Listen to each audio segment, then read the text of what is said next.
Municipal commissioner boat દુર્ઘટના સમયની વિગતો પરથી પડદો ઉઠાવ્યો। લીગ ઝોનમાં 30 લાઈફ જેકેટ હતા, પણ 11 વિદ્યાર્થીઓને જ આપ્યા હતા।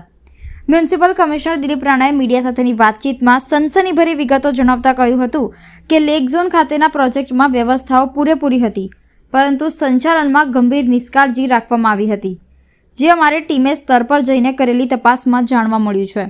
બોટ દુર્ઘટના સર્જાય તે સમયે એ બોટની કેપેસિટી 14 બેઠક વ્યવસ્થાની હતી, જેમાં કુલ 28 લોકો સવાર થયેલા હતા, જે 28 પૈકી માત્ર 11 લોકોને જ લાઈફ સેવિંગ જેકેટ આપવામાં આવ્યા હતા। સ્થળ પર કોર્પોરેશનની ટીમે તપાસ કરતા ત્યાં લેક ઝોન ખાતેની પતરાની પેટીઓમાંથી લાઈફ જેકેટનો સ્ટોક મળી આવ્યો હતો। અંદાજે ત્યાં 30 જેટલા લાઈફ જેકેટ ઉપલબ્ધ હતા, તેમ છતાં 11 લોકોને જ જેકેટ અપાયા હતા। એટલું જ નહીં, કોર્પોરેશનને અગાઉ ઇન્સ્પેક્શન સમયે આપેલી સૂચના મુજબ લાઈફ સેવિંગ બોર્ડ ત્યાં ઉપલબ્ધ હતી, પરંતુ દુર્ઘટના સર્જાય ત્યારે તે બોટનો ઓપરેટર જ ન હતો, તેમજ ત્યાં તરવૈયો રાખ્યા ન હતા, તેમજ પાણીમાં ડૂબાને બચાવવા માટે ટાયર સાથેના દોરડાવાળા પણ સારા પ્રમાણમાં રાખવામાં આવ્યા હતા, પરંતુ તે બોયા બધા ઠેર ઠેર લટકતા જ રહ્યા હતા। ત્યાં ટ્રેન કોઈ કર્મચારી જ નહોતો કે જે બોલિયાનો ઉપયોગ કરીને ડૂબાનારોને બચાવી શકે। અણી મોટનાથ મુકામે જે લેક ઝોનમાં દુર્ઘટના થઈ, ખૂબ જ દુઃખદ દુર્ઘટના થઈ છે। 14 લોકોના એમાં મૃત્યુ થયા। એના પરિવારોને હું સાંત્વના પહેલાં તો પાઠવું છું। કોર્પોરેશન દ્વારા જે અત્યાર સુધી જે કામગીરી થઈ છે, એમાં સૌથી પ્રથમ તો એ જ દિવસે, બનાવના દિવસે જ એના કોન્ટ્રાક્ચ્યુઅલ ક્લોઝ પ્રમાણે જેટલા પણ લોકો હતા એની ઇન્ફોર્મેશન અમે પોલીસને આપી, અને અમારે ત્યાંથી જે ફ્યુચરિસ્ટિક સેલના એક્ઝિક્યુટિવ એન્જિનિયર છે એમણે ફરિયાદ દાખલ કરી છે, અને લગભગ 15 જણ અને જે બોટ ઓપરેટ કરતા હતા એ સાથે 18 જણાનું નામ ફરિયાદમાં અમે દાખલ કરાવ્યું છે। એટલે એ મતલબની ફરિયાદ દાખલ થઈ અને એની ધરપકડ કરવાની કામગીરી પોલીસ કરે છે।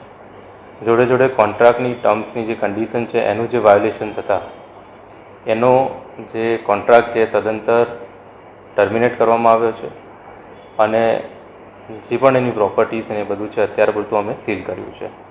એટલે આ કામગીરી અત્યારે કોર્પોરેશન દ્વારા કરી છે। સાથોસાથ રાજ્ય સરકાર દ્વારા આમાં મજિસ્ટ્રિયલ ઇન્કવાયરી આપી છે, એટલે કલેક્ટર સાહેબ અને જિલ્લા મજિસ્ટ્રેટ દ્વારા જે પણ માહિતી એ લોકો માંગે છે અમે એમને ફર્નિશ કરીએ છીએ, તાકી એ કન્ક્લુઝન પર પહોંચી શકે કે કઈ રીતે એડમિનિસ્ટ્રેટિવ લેપ્સ હતી કે પછી કોન્ટ્રાક્ટરની પ્રત્યે બહુ વધારે બેદરકારી હતી, અધિકારીની બેદરકારી હતી, ક્રિમિનલ ઓફેન્સ હતો કે કેમ, એ બધી ઇન્કવાયરી મજિસ્ટ્રિયલ ઇન્કવાયરી કરવા માટે કલેક્ટર સાહેબને અમે ડે ટુ ડે એમની જે પણ માહિતી અમને જોઈએ અથવા દસ્તાવેજી પુરાવા જોઈએ એ કોર્પોરેશન સબમિટ કરી રહ્યું છે। અને જોડે જોડે આવું જે સુરસાગરમાં જે બોટિંગ અને ચાલતું હતું એ પણ બંધ કરવામાં આવ્યું છે। જોય ટ્રેન્સ અને એ પણ છે, એ પણ સિક્યુરિટીના કારણે અત્યારે હાલ પૂરતું અમે એમને બંધ કર્યું છે। કોન્ટ્રાક્ચ્યુઅલ ક્લોઝ જે છે એમાં જે કોન્ટ્રાક્ટ જે થયો છે કોર્પોરેશનનો જે કોટિયા પ્રોજેક્ટ કંપની છે એની સાથે 2017માં થયો છે, 2019માં એનું ઇમ્પ્લિમેન્ટેશન ચાલુ થયું, અને આ થયા એ કોન્ટ્રાક્ટમાં જે જવાબદારીઓ જે છે કે એનું લાઇસન્સ લાવવાની, પછી એનું ફિટનેસ સર્ટિફિકેટ અને એ બધું જ કરવાનું, સેફ્ટીના સાધનો રાખવાના, તરવૈયા રાખવાના, બોટ રાખવાની, બોયાઝ રાખવાના, એ બધી જવાબદારી એની હતી। જોડે જોડે કોર્પોરેશન દ્વારા સમયાંતરે એનું સુપરવિઝન પણ થયું છે। 2019માં પણ સુપરવિઝન થયું છે, જેમાં જ્યારે આ વસ્તુ ચાલુ થઈ ત્યારે ફેબ્રુઆરી 2019માં એમનું ઇન્સ્પેક્શન થયું, બધું ચકાસણી કરવામાં આવી, અને માર્ચમાં એની પૂર્તતા થઈ, અને એ પછી એ ચાલુ થયું। સાથોસાથ હમણાં 2022 નવેમ્બરમાં પણ એનું એક ઇન્સ્પેક્શન થયું છે, એની પૂર્તતા માટેની પણ નોટિસ, ઓડિટ નોટ આપી છે, અને એની પૂર્તતા એમણે કરેલી છે।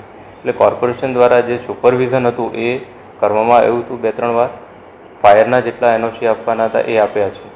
એટલે કોર્પોરેશનના જે અધિકારીની બેદરકારી કે એ છે એનું ઇન્વેસ્ટિગેશન અને ઇન્કવાયરીનો સબ્જેક્ટ છે, જે કલેક્ટરશ્રી દ્વારા કરવામાં આવી રહ્યો છે। અમે પણ અમારા ડીવાયએમસીને કીધું છે કે પણ એ પણ ઇન્કવાયરી કરે।